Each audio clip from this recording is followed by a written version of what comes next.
بسم الله الرحمن الرحيم. يا أيها الذين آمنوا أوفوا بالعقود. أحلت لكم بهيمة الأنعام إلا ما يتلى عليكم غير محل الصيد وأنتم حرم. إن الله يحكم ما يريد. يا أيها الذين آمنوا لا تحلوا شعائر الله ولا الشهر الحرام ولا الهدي ولا القلائد ولا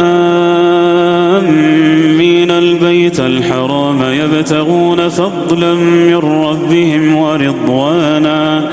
وإذا حللتم فاصطادوا ولا يجرمنكم شنآن قوم أن صدوكم عن المسجد الحرام أن تعتدوا.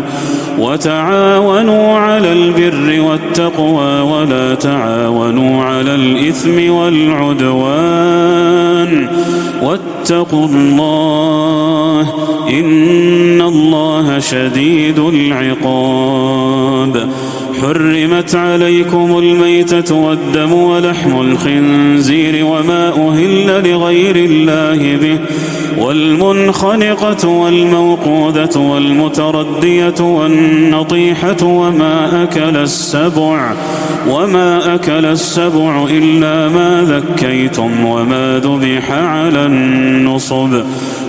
ذبح على النصب وأن تستقسموا بالأزلام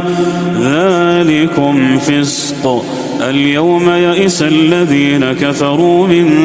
دينكم فلا تخشوهم واخشون.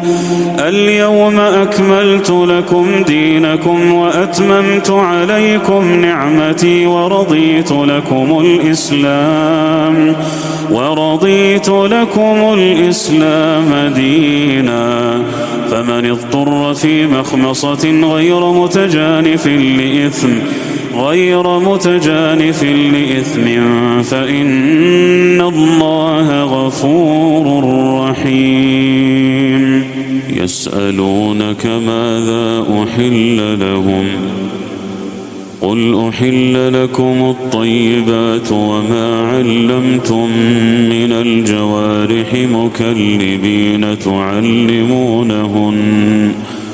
تعلمونهن مما علمكم الله فكلوا مما أمسكن عليكم واذكروا اسم الله عليه واتقوا الله إن الله سريع الحساب.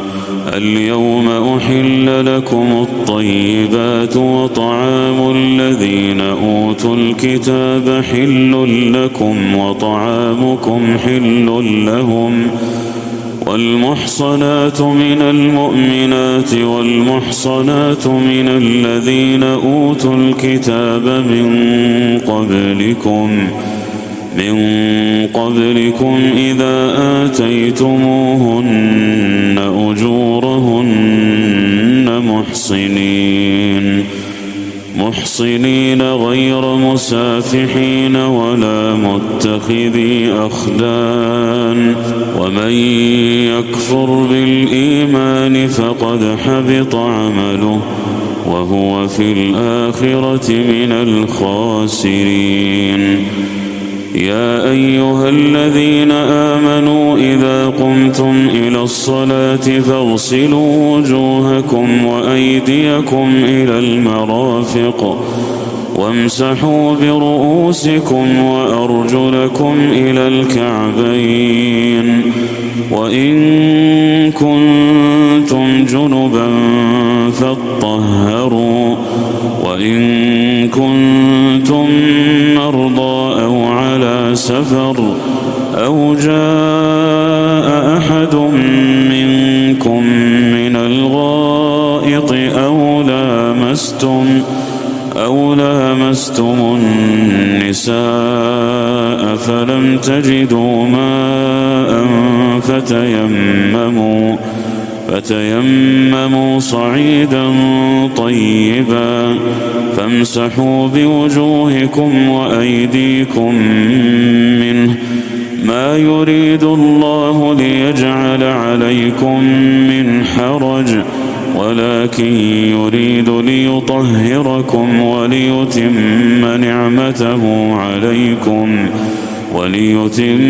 نعمته عليكم لعلكم تشكرون واذكروا نعمة الله عليكم وميثاقه الذي واثقكم به إذ قلتم سمعنا وأطعنا واتقوا الله إن الله عليم بذات الصدور. يا أيها الذين آمنوا كونوا قوامين لله شهداء بالقسط ولا يجرمنكم شنآن قوم على ألا تعدلوا اعدلوا هو أقرب للتقوى واتقوا الله إن الله خبير بما تعملون.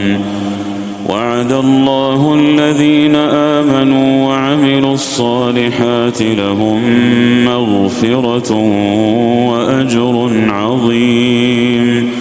والذين كفروا وكذبوا بآياتنا أولئك أصحاب الجحيم. يا أيها الذين آمنوا اذكروا نعمة الله عليكم إذ هم قوم أن يبسطوا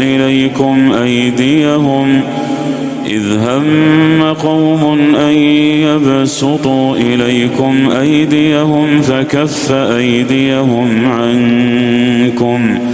واتقوا الله وعلى الله فليتوكل المؤمنون. ولقد أخذ الله ميثاق بني إسرائيل وبعثنا منهم 12 نقيبا وقال الله إني معكم لئن أقمتم الصلاة وآتيتم الزكاة وآمنتم برسلي وعزرتموهم وأقرضتم الله قرضا حسنا لأكفرن عنكم سيئاتكم ولأدخلنكم جنات تجري من تحتها الأنهار فمن كفر بعد ذلك منكم فقد ضل سواء السبيل. فبما نقضهم ميثاقهم لعناهم وجعلنا قلوبهم قاسية يحرفون الكلم عن مواضعه ونسوا حظا مما ذكروا به ولا تزال تطلع على خائنة منهم إلا قليلا منهم فاعف عنهم واصفح إن الله يحب المحسنين.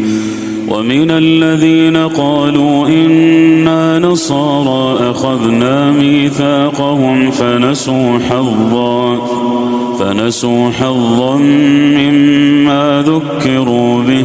فأغرينا بينهم العداوة والبغضاء إلى يوم القيامة وسوف ينبئهم الله بما كانوا يصنعون. يا أهل الكتاب قد جاءكم رسولنا يبين لكم كثيرا مما كنتم تخفون من الكتاب ويعفو عن كثير. قد جاءكم من الله نور وكتاب مبين يهدي به الله من اتبع رضوانه سبل السلام ويخرجهم من الظلمات إلى النور بإذنه ويهديهم إلى صراط مستقيم. لقد كفر الذين قالوا إن الله هو المسيح ابن مريم قل فمن يملك من الله شيئا إن أراد أن يهلك المسيح ابن مريم وأمه ومن في الأرض جميعا ولله ملك السماوات والأرض وما بينهما يخلق ما يشاء والله على كل شيء قدير. وقالت اليهود والنصارى نحن أبناء الله وأحباؤه قل فلم يعذبكم بذنوبكم بل أنتم بشر ممن خلق يغفر لمن يشاء ويعذب من يشاء ولله ملك السماوات والأرض وما بينهما وإليه المصير. يا أهل الكتاب قد جاءكم رسولنا يبين لكم على فترة من الرسل أن تقولوا ما جاءنا من بشير ولا نذير فقد جاءكم بشير ونذير والله على كل شيء قدير. وإذ قال موسى لقومه يا قوم اذكروا نعمة الله عليكم إذ جعل فيكم أنبياء وجعلكم ملوكا وآتاكم ما لم يؤت أحدا من العالمين. يا قوم ادخلوا الأرض المقدسة التي كتب الله لكم ولا ترتدوا على أدباركم فتنقلبوا خاسرين. قالوا يا موسى إن فيها قوما جبارين وإنا لن ندخلها حتى يخرجوا منها فإن يخرجوا منها فإنا داخلون. قال رجلان من الذين يخافون أنعم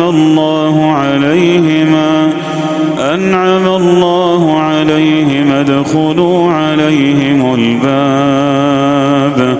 فإذا دخلتموه فإنكم غالبون وعلى الله فتوكلوا إن كنتم مؤمنين. قالوا يا موسى إنا لن ندخلها أبدا ما داموا فيها فاذهب أنت وربك فقاتلا إنا هاهنا قاعدون. قال رب إني لا أملك إلا نفسي وأخي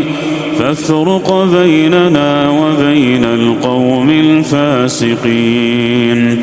قال فإنها محرمة عليهم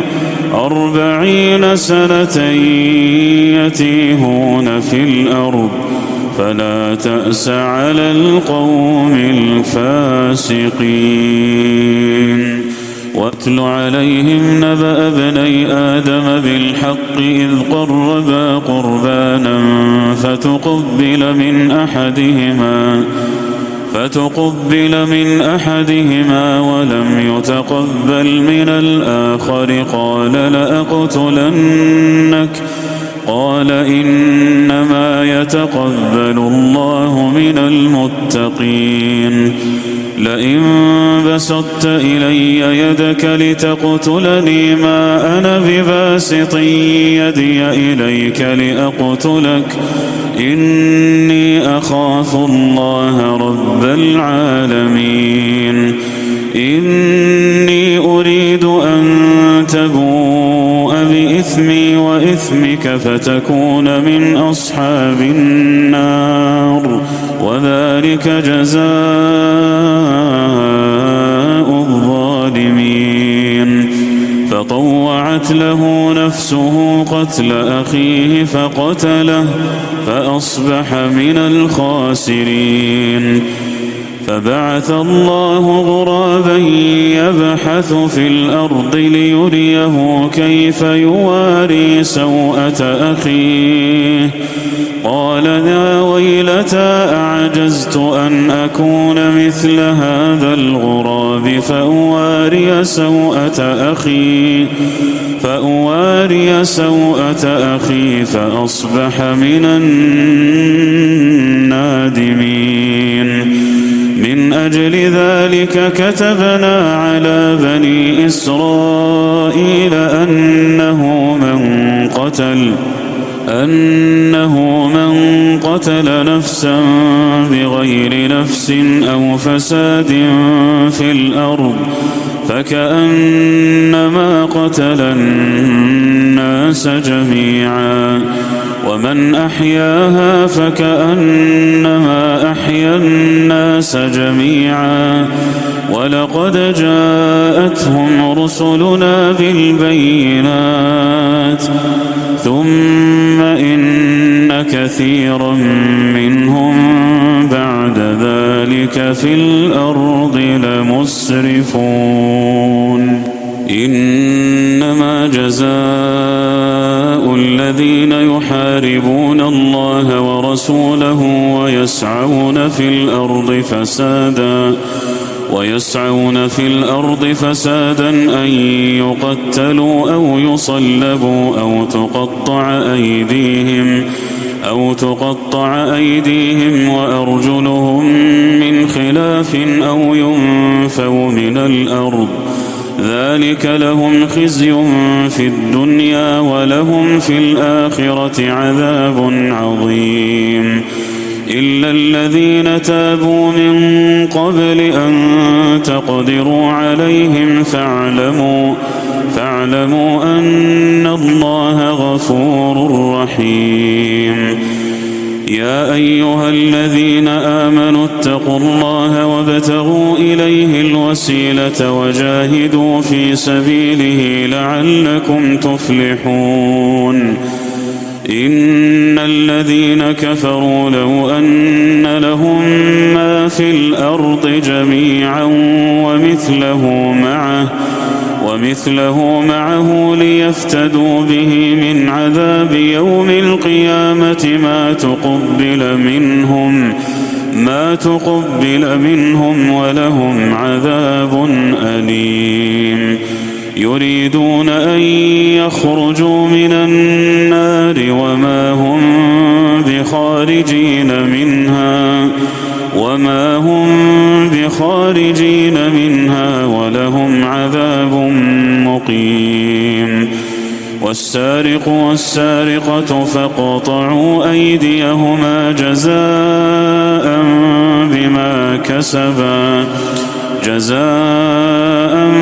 بما كسبا نكالا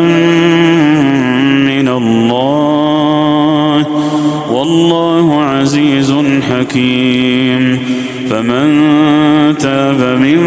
بعد ظلمه وأصلح فإن الله يتوب عليه إن الله غفور رحيم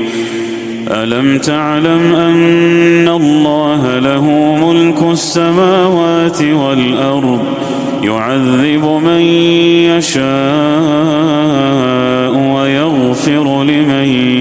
يشاء والله على كل شيء قدير أيها الرسول لا يحزنك الذين يسارعون في الكفر من الذين قالوا آمنا بأفواههم ولم تؤمن قلوبهم ومن الذين هادوا سماعون للكذب سماعون لقوم آخرين لم يأتوك يحرفون الكلم من بعد مواضعه يقولون إن أوتيتم هذا فخذوه وإن لم تؤتوه فاحذروا ومن يرد الله فتنته فلن تملك له من الله شيئا أولئك الذين لم يرد الله أن يطهر قلوبهم لهم في الدنيا خزي ولهم في الآخرة عذاب عظيم سماعون للكذب أكالون للسحت فإن جاءوك فاحكم بينهم أو أعرض عنهم وإن تعرض عنهم فلن يضروك شيئا وإن حكمت فاحكم بينهم بالقسط إن الله يحب المقسطين وكيف يحكمونك وعندهم التوراة فيها حكم الله ثم يتولون من بعد ذلك وما أولئك بالمؤمنين إنا أنزلنا التوراة فيها هدى ونور يحكم بها النبيون الذين أسلموا للذين هادوا والربانيون والأحبار بما استحفظوا من كتاب الله وكانوا عليه شهداء فلا تخشوا الناس واخشوني ولا تشتروا بآياتي ثمنا قليلا ومن لم يحكم بما أنزل الله فأولئك هم الكافرون وكتبنا عليهم فيها أن النفس بالنفس والعين بالعين والأنف بالأنف والأذن بالأذن والسن بالسن والجروح قصاص فمن تصدق به فهو كفارة له ومن لم يحكم بما أنزل الله فأولئك هم الظالمون وقفينا على آثارهم بعيسى ابن مريم مصدقا لما بين يديه من التوراة وآتيناه الإنجيل فيه هدى ونور ومصدقا لما بين يديه من التوراة وهدى وموعظة للمتقين وليحكم أهل الإنجيل بما أنزل الله فيه ومن لم يحكم بما أنزل الله فأولئك هم الفاسقون وأنزلنا إليك الكتاب بالحق مصدقا لما بين يديه من الكتاب ومهيمنا عليه فاحكم بينهم بما أنزل الله ولا تتبع أهواءهم عما جاءك من الحق لكل جعلنا منكم شرعة ومنهاجا ولو شاء الله لجعلكم أمة واحدة ولكن ليبلوكم فيما آتاكم فاستبقوا الخيرات إلى الله مرجعكم جميعا فينبئكم بما كنتم فيه تختلفون وأن احكم بينهم بما أنزل الله ولا تتبع أهواءهم واحذرهم أن يفتنوك عن بعض ما أنزل الله إليك فإن تولوا فاعلم أنما يريد الله أن يصيبهم ببعض ذنوبهم وإن كثيرا من الناس لفاسقون أفحكم الجاهلية يبغون ومن أحسن من الله حكما لقوم يوقنون يا أيها الذين آمنوا لا تتخذوا اليهود والنصارى أولياء بعضهم أولياء بعض ومن يتولهم منكم فإنه منهم إن الله لا يهدي القوم الظالمين فترى الذين في قلوبهم مرض يسارعون فيهم يقولون نخشى أن تصيبنا دائرة فعسى الله أن يأتي بالفتح أو أمر من عنده فيصبحوا على ما أسروا في أنفسهم نادمين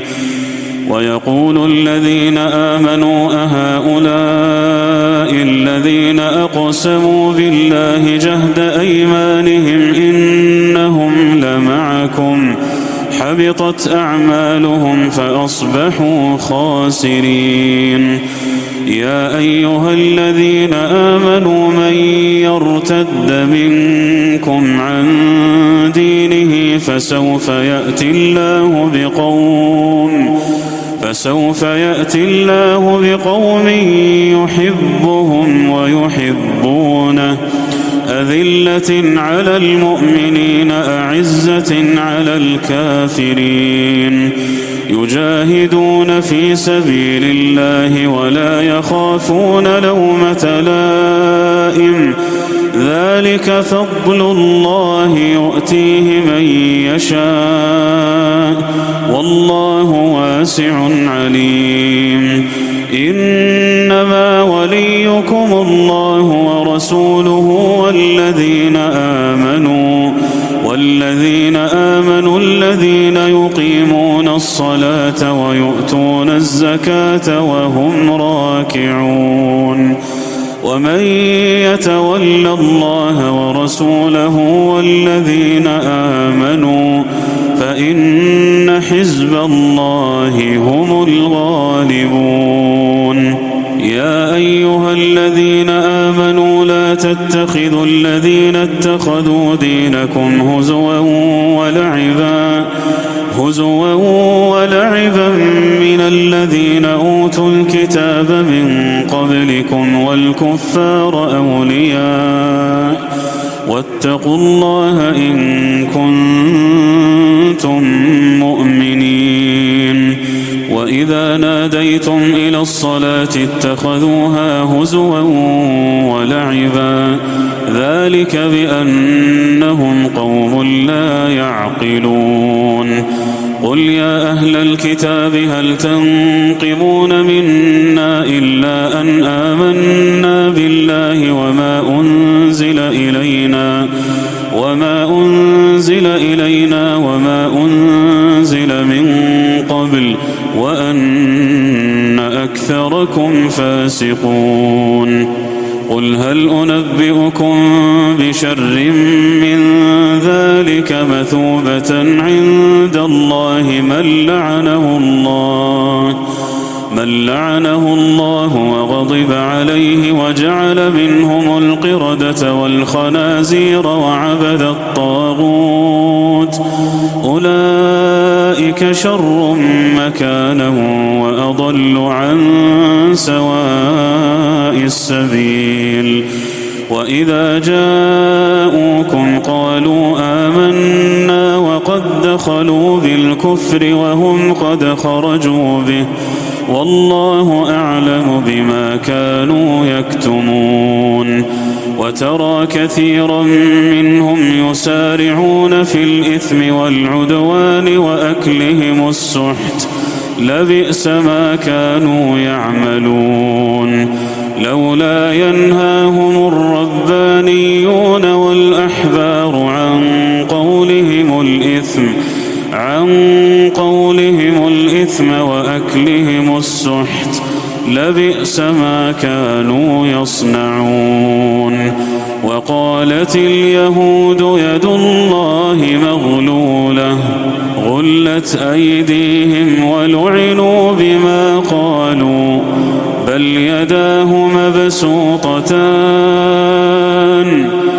يداه مبسوطتان ينفق كيف يشاء وليزيدن كثيرا منهم ما أنزل إليك من ربك طغيانا وكفرا وألقينا بينهم العداوة والبغضاء إلى يوم القيامة كلما أوقدوا نارا للحرب أطفأها الله ويسعون في الأرض فسادا والله لا يحب المفسدين ولو أن أهل الكتاب آمنوا واتقوا لكفرنا عنهم سيئاتهم ولأدخلناهم جنات النعيم ولو أنهم أقاموا التوراة والإنجيل وما أنزل إليهم من ربهم لأكلوا من فوقهم ومن تحت أرجلهم منهم أمة مقتصدة وكثير منهم ساء ما يعملون يا أيها الرسول بلغ ما أنزل إليك من ربك وإن لم تفعل فما بلغت رسالته والله يعصمك من الناس إن الله لا يهدي القوم الكافرين قل يا أهل الكتاب لستم على شيء حتى تقيموا التوراة والإنجيل وما أنزل إليكم من ربكم وليزيدن كثيرا منهم ما أنزل إليك من ربك طغيانا وكفرا فلا تأس على القوم الكافرين إن الذين آمنوا والذين هادوا والصابئون والنصارى من آمن بالله واليوم الآخر وعمل صالحا فلا خوف عليهم ولا هم يحزنون لقد أخذنا ميثاق بني إسرائيل وأرسلنا إليهم رسلا كلما جاءهم رسول بما لا تهوى أنفسهم فريقا كذبوا وفريقا يقتلون وحسبوا ألا تكون فتنة فعموا وصموا ثم تاب الله عليهم ثم عموا وصموا كثير منهم والله بصير بما يعملون لقد كفر الذين قالوا إن الله هو المسيح ابن مريم وقال المسيح يا بني إسرائيل اعبدوا الله ربي وربكم إنه من يشرك بالله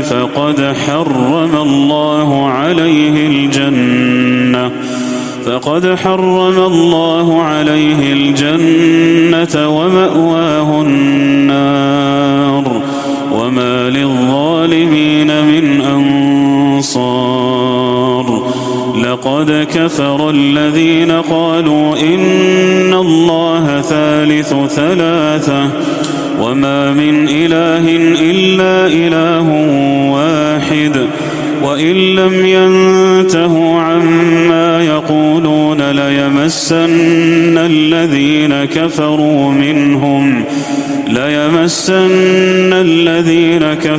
منهم عذاب أليم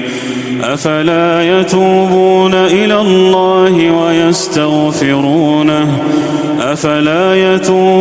إلى الله ويستغفرونه والله غفور رحيم ما المسيح ابن مريم إلا رسول قد خلت من قبله الرسل وأمه صديقة كانا يأكلان الطعام انظر كيف نبين لهم الآيات ثم انظر أنا يؤفكون قل أتعبدون من دون الله ما لا يملك لكم ضرا ولا نفعا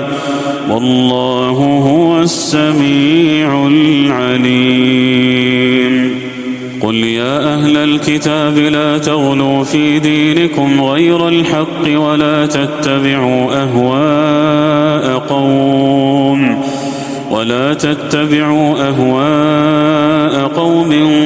قد ضلوا من قبل وأضلوا كثيرا وضلوا عن سواء السبيل لعن الذين كفروا من بني إسرائيل على لسان داود وعيسى بن مريم ذلك بما عصوا وكانوا يعتدون كانوا لا يتناهون عن منكر فعلوه لبئس ما كانوا يفعلون ترى كثيرا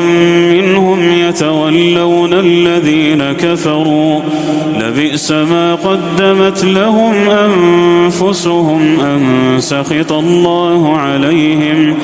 أن سخط الله عليهم وفي العذاب هم خالدون ولو كانوا يؤمنون بالله والنبي وما أنزل إليه ما اتخذوهم أولياء ولكن كثيرا منهم فاسقون لتجدن أشد الناس عداوة للذين آمنوا اليهود والذين أشركوا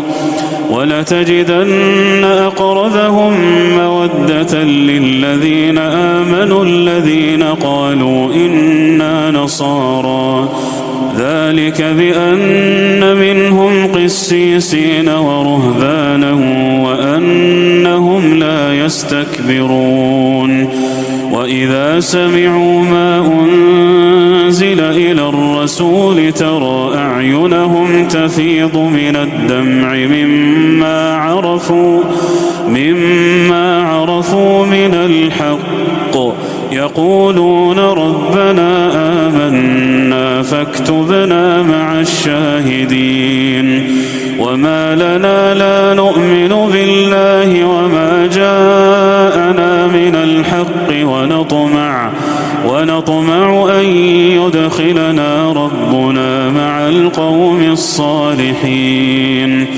فأثابهم الله بما قالوا جنات تجري من تحتها الأنهار خالدين فيها وذلك جزاء المحسنين والذين كفروا وكذبوا بآياتنا أولئك أصحاب الجحيم. يا أيها الذين آمنوا لا تحرموا طيبات ما أحل الله لكم ولا تعتدوا إن الله لا يحب المعتدين وكلوا مما رزقكم الله حلالا طيبا واتقوا الله الذي أنتم به مؤمنون. لا يؤاخذكم الله باللغو في أيمانكم ولكن يؤاخذكم بما عقدتم الأيمان فكفارته إطعام 10 مساكين من أوسط ما تطعمون أهليكم أو كسوتهم أو تحرير رقبة فمن لم يجد فصيام 3 أيام ذلك كفارة أيمانكم إذا حلفتم واحفظوا أيمانكم كذلك يبين الله لكم آياته لعلكم تشكرون. يا أيها الذين آمنوا إنما الخمر والميسر والأنصاب والأزلام رجس من عمل الشيطان فاجتنبوه لعلكم تفلحون. إنما يريد الشيطان أن يوقع بينكم العداوة والبغضاء في الخمر والميسر ويصدكم عن ذكر الله وعن الصلاة فهل أنتم منتهون. وأطيعوا الله وأطيعوا الرسول واحذروا فإن توليتم فاعلموا أنما على رسولنا البلاغ المبين. ليس على الذين آمنوا وعملوا الصالحات جناح فيما طعموا إذا ما اتقوا وآمنوا وعملوا الصالحات ثم اتقوا وأحسنوا والله يحب المحسنين. يا أيها الذين آمنوا ليبلونكم الله بشيء من الصيد تناله أيديكم ورماحكم ليعلم الله من يخافه بالغيب فمن اعتدى بعد ذلك فله عذاب أليم. يا أيها الذين آمنوا لا تقتلوا الصيد وأنتم حرم ومن قتله منكم متعمدا فجزاء مثل ما قتل من النعم يحكم به ذوى عدل منكم هديا بالغ الكعبة أو كفارة طعام مساكين أو عدل ذلك صياما ليذوق وبال أمره عفى الله عما سلف ومن عاد فينتقم الله منه والله عزيز ذو انتقام. أحل لكم صيد البحر وطعامه متاعا لكم وللسيارة وحرم عليكم صيد البر ما دمتم حرما واتقوا الله الذي إليه تحشرون. جعل الله الكعبة البيت الحرام قياما للناس والشهر الحرام والهدي والقلائد ذلك لتعلموا أن الله يعلم ما في السماوات وما في الأرض وأن الله بكل شيء عليم. اعلموا أن الله شديد العقاب وأن الله غفور رحيم. ما على الرسول إلا البلاغ والله يعلم ما تبدون وما تكتمون. قل لا يستوي الخبيث والطيب ولو أعجبك كثرة الخبيث فاتقوا الله يا أولي الألباب لعلكم تفلحون. يا أيها الذين آمنوا لا تسألوا عن أشياء إن تبد لكم تسؤكم وإن تسألوا عنها حين ينزل القرآن تبد لكم عفى الله عنها والله غفور حليم. قد سألها قوم من قبلكم ثم أصبحوا بها كافرين. ما جعل الله من بحيرة ولا سائبة ولا وصيلة ولا حام ولكن الذين كفروا يفترون على الله الكذب وأكثرهم لا يعقلون.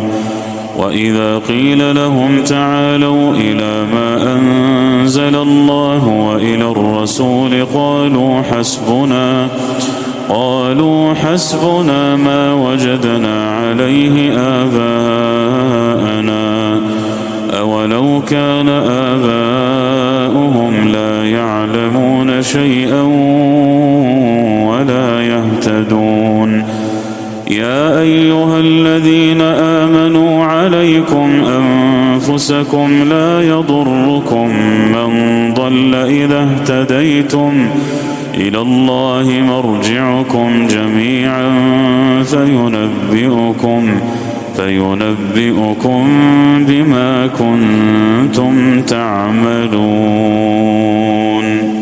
يا أيها الذين آمنوا شهادة بينكم إذا حضر أحدكم الموت حين الوصية اثنان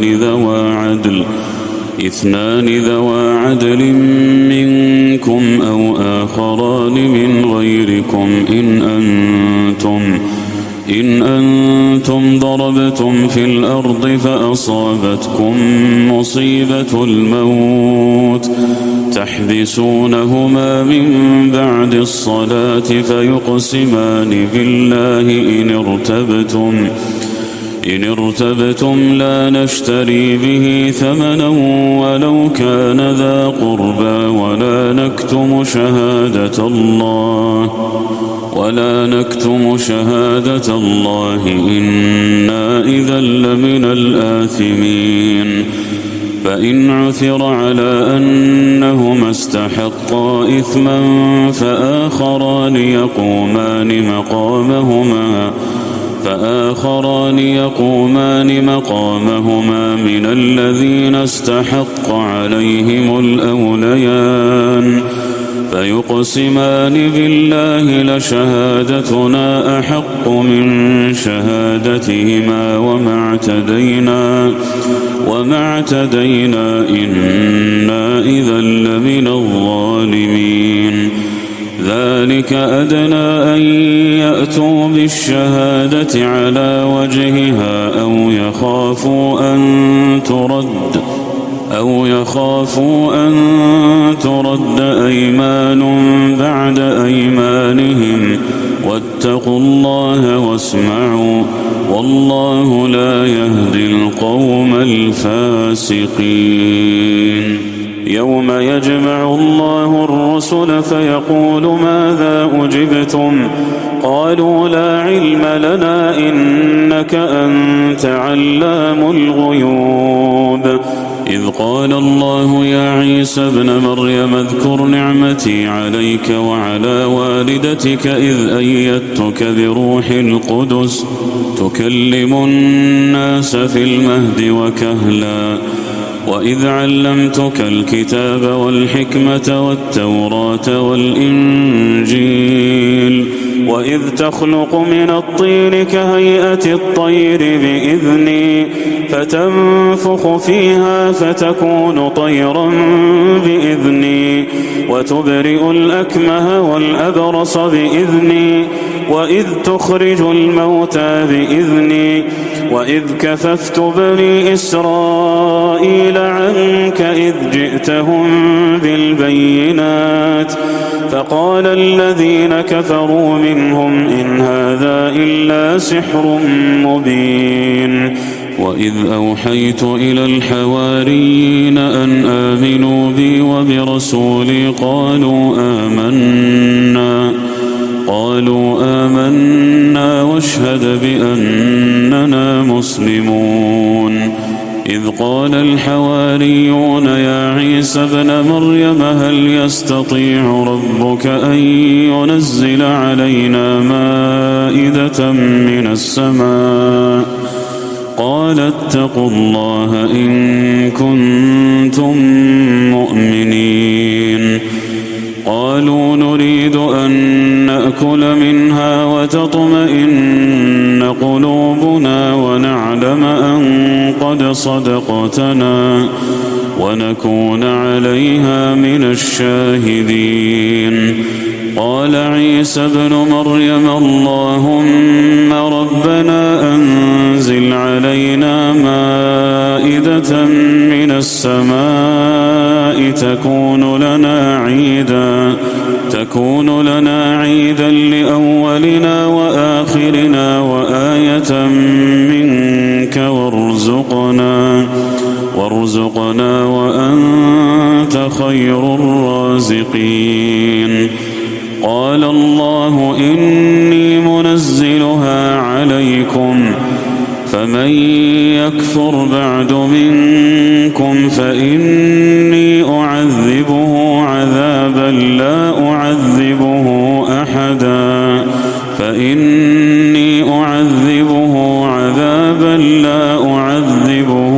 أحدا من العالمين وإذ قال الله يا عيسى ابن مريم أأنت قلت للناس اتخذوني وأمي إلهين من دون الله قال سبحانك ما يكون لي أن أقول ما ليس لي بحق إن كنت قلته فقد علمته تعلم ما في نفسي ولا أعلم ما في نفسك إنك أنت علام الغيوب ما قلت لهم إلا ما أمرتني به أن اعبدوا الله ربي وربكم وكنت عليهم شهيدا ما دمت فيهم فلما توفيتني كنت أنت الرقيب عليهم وأنت على كل شيء شهيد إن تعذبهم فإنهم